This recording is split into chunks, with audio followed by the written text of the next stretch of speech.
Hey, what's going on, everybody? It's Brandon. Welcome back to Marotta Media. First off, I want to apologize if my voice sounds a little funny. I've been kind of sick the past few days. I may sound a little bit congested, so I apologize in advance for that. Anyway, in today's review, I will be going over my thoughts on the newest A24 film, Men. I am a big fan of A24. Basically anything that they make at this point, I will go see. And after I saw the trailer for Men, I was very interested in this movie. This film was directed by Alex Garland. His previous films were Exmachina and Annihilation, and I'm a little embarrassed to admit that I have not seen either of those movies, but I will watch them. I just have not seen them. So this was my introduction to Alex Garland. But Men tells the story of a woman named Harper who retreats to the English countryside after the death of her husband. But when she is there, she realizes that the demons of her past may have followed her to this beautiful vacation spot. Now, before I get into my full thoughts on this movie, I will say that there will be spoilers in this video, and I will be going over the ending, because I feel that the ending deserves some explanation. I've only done an ending explained a handful of times, but I really like making them, and this seemed like the perfect one to do it. But let me start by saying Men has a lot of great things going for it. Namely the acting, specifically from Jessie Buckley and Rory Kinnear. Jessie Buckley is the main character who plays Harper, and she is superb in this. I was not very familiar with Jessie Buckley up until a few years ago. The first movie I ever saw her in was Charlie Kaufman's I'm Thinking of Ending Things, and I love that movie, and she was remarkable in that one too. And the next thing I saw her in was Maggie Gyllenhaal's The Lost Daughter, which is another great movie, and she was nominated for an Oscar for her performance in that movie. And she absolutely crushes it here. She's definitely an actress that you need to keep your eye on for years to come. There's specifically one scene in a flashback where her and her husband are arguing and she begins to cry, and the way she stutters and fumbles over her words is so authentic. I even said out loud in the theater as I was watching it with my buddy, I was like, that's phenomenal acting right there. But she's not the only one. There's also Rory Kinnear, who plays Jeffrey. And Jeffrey is like the caretaker or owner of this house that Harper is staying in. But Kinnear also plays every man that is a resident of this village that she's staying in, but we'll get more to that later. But he plays multiple characters superbly. The closest thing I can compare it to would be James McAvoy's performance in Split. That's really the only thing that I can think of. And on top of that, this film has stunning cinematography. As I mentioned, this film takes place in the English countryside, and this looks like a very beautiful part of the world. All of it is so green and just very lush looking, and each scene kind of has a certain tint to it, namely red and green. Green, obviously, when we're in the English countryside, and red when we flash back to moments of Harper in her apartment with her husband. And you can tell there's supposed to be some sort of contrast here, since green is a more cooler color and red is warmer, kind of indicating that she's in a much better place in her life based off the tint of the colors around her. But I love the contrast of the green because it gives the illusion that everything is okay, but as we come to find out as the film progresses, everything is not okay here. It just gives this very eerie, suspenseful feeling, and there were quite a few moments in this movie that legitimately terrified me. Now, without getting into spoilers just yet, there's a scene where Harper is in the house that she's staying in, and there's someone outside of it just lurking all around it. I don't scare very easily, but something that does scare me is home invasions. People who are on your property or inside your house when they should not be scares the living shit out of me. So during this scene, I kind of had my shirt over half of my face, kind of just hiding because it really did scare me. Men is definitely more of a slow burn kind of movie, but I absolutely love that it took its time. The first two acts are much more slower, and then we get to the third act, but I'll expand more on that later. But that being said, even though the great things about Men are fantastic, this movie is not perfect. And without getting into full spoiler thoughts yet, I will say that the themes of this film are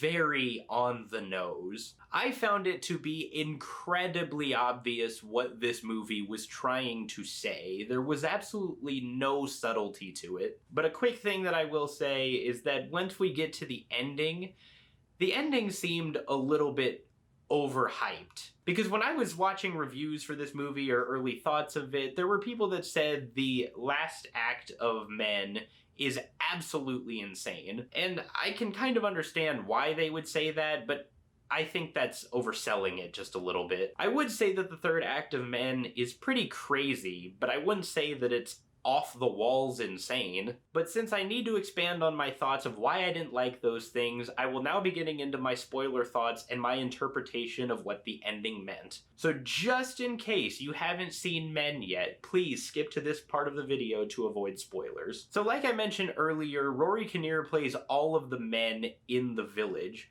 So why is it that all of the men in the village look like Jeffrey? And I think what this is trying to say is that all men are the same. And that's made perfectly obvious because Harper has two interactions that stick out in my mind. One with a priest and one with a cop. There's a scene where she goes into a church and she's crying at the altar and this priest hears her, but he just walks away and doesn't do anything about it. Then later on, Harper goes outside and runs into this little boy who's wearing this female mask. I also know that had some sort of significance to it. But this little boy also has the face of Jeffrey. He's like, let's play hide and seek. And she says no, and he calls her a bitch and some shit, and then the priest comes in and says, fuck off, go home. And soon Harper begins to confide in this guy and tell her why she's there and how she's been feeling lately after her husband James' death. And despite starting off sounding like he cares for her well-being, the priest starts to gaslight her. And what he does is basically try to say that Harper is responsible for her husband's death. Because it's revealed that Harper told her husband James that she was going to leave him,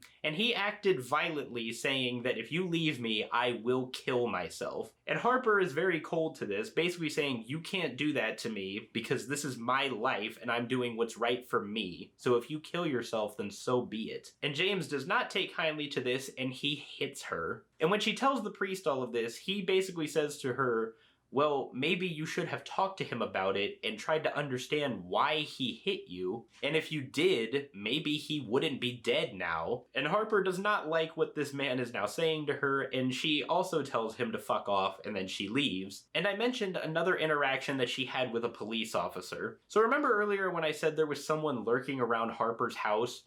That someone is this really ugly naked guy. No, not that ugly naked guy. But seriously, this dude is just completely nude, and sure enough, he also looks like Jeffrey. So soon after Harper discovers that this guy is lurking around her property, she calls the cops, and the cops come and arrest the naked guy. And later on, when Harper is in a pub where all of the occupants look like Jeffrey, she soon meets the cop who arrested the naked guy, who, you guessed it, also looks like Jeffrey. And the cop tells Harper that they let the naked guy go because he wasn't really a clear and present danger. And Harper is very freaked out by this, saying, what if he comes back and tries to hurt me? And the cop seems very indifferent to this. He basically says, well, I don't care. You do what you need to do. It's not my problem. And like I said, it's pretty obvious to me what this movie is trying to go for here, that all men are the same. That's pretty much what it's saying. As much as I hate this term, the internalized misogyny between these men is indistinguishable. So at the end of the day, this ugly trait that they have makes them indistinguishable as human beings. So you just see them as the same person. That is why all of the men look like Jeffrey. So Harper is escaping her trauma after James's death, but James's toxicity has followed her here to the English countryside in the form of a new man. But to me, this was further driven home by this movie's ending, and this is where it gets interesting. So without getting too much into the events that take place in the third act, simply because I just can't remember everything that happened, we'll pick up where Jeffrey chases after Harper with her car. So Jeffrey crashes his car, and then he disappears, and boom, the ugly naked guy appears. So the ugly naked guy begins to slowly walk towards Harper, and soon enough, he gets on all fours, kind of like he's crab walking. Remember crab walking? And we see a full-on close-up of this thing's vagina. I'm not kidding you. And soon we see a head start to, make its way out of the vagina. Then the ugly naked guy gives birth to the kid that Harper met earlier who had the female mask on. But then this kid does the exact same thing. He gets down and gives birth to the priest. And then the same thing happens again. The priest gets down, on the ground, and he gives birth to Jeffrey. And then we see Jeffrey covered in blood making his way towards Harper, and he is also very clearly pregnant. And something I forgot to mention is that all of the characters who are giving birth to each other are limping. And the reason they're limping is because after James died, we see his body and his right hand, or was it his left hand? I think it was his left hand. But either way, his hand is impaled on this gate and basically cut in half. And you also see that his right ankle is snapped and it's sideways. And the different forms of Jeffrey who are giving birth to each other have a hand split down the middle and a completely broken ankle. Do you see what it's going for? They have the same traits. But then as Jeffrey is making his way towards Harper, he starts to gag or something, and something starts to come out of his mouth, and we begin to see these two human feet making their way out of Jeffrey's mouth. And at this point, Harper seems very indifferent towards this. It looks like she's almost just tired of it. She's like, okay, how many are there? And that's basically how I felt. I was like, what? Okay, we get it. We understand. Can we move on, please? And it's revealed that the person that Jeffrey just regurgitated out of his gullet is none other than James. And James, in his fully nude self, sits down on the couch next to Harper, and they have this heart-to-heart conversation. They talk for a little bit, and Harper basically says, "What do you want from me?" And James, in a very calm voice, says, "I just wanted your love." And Harper basically brushes this off and says, "Well, you can't have that because I left you and you're dead now." And then the movie cuts to black. We see the title, and I will admit someone in my theater audibly yelled out, "No."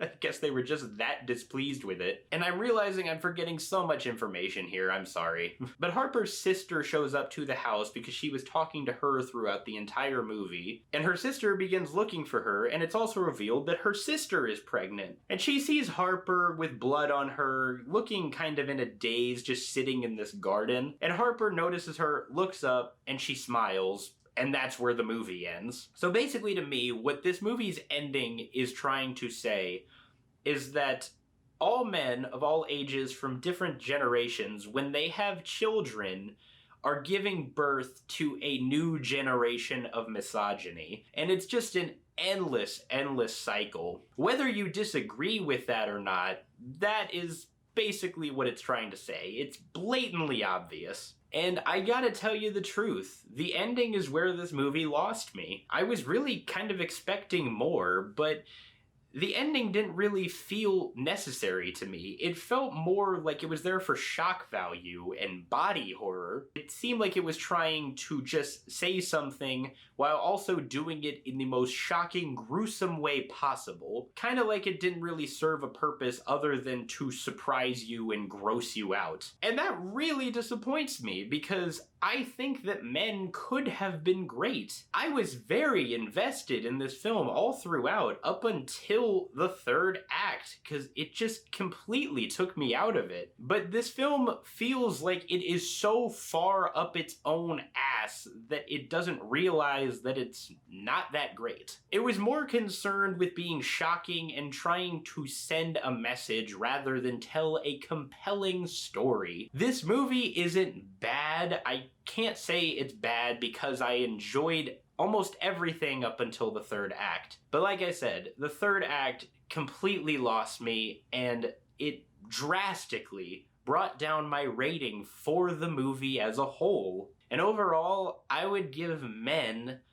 a 5 out of 10. Hey everybody, thank you so much for watching my review and ending explained of Men. If you guys saw this movie, let me know what you thought about it. Did you love it? Did you hate it? And what did you think of the ending? And what did you think it meant? If you guys like this video, be sure to hit that thumbs up and do not forget to subscribe. Like I mentioned, there's 2 previous ending explained videos that I made in the past, so if you want to check those out, I'll link those right over here. Other than that, I hope you all have a tremendous rest of your day, and I will see you all next time.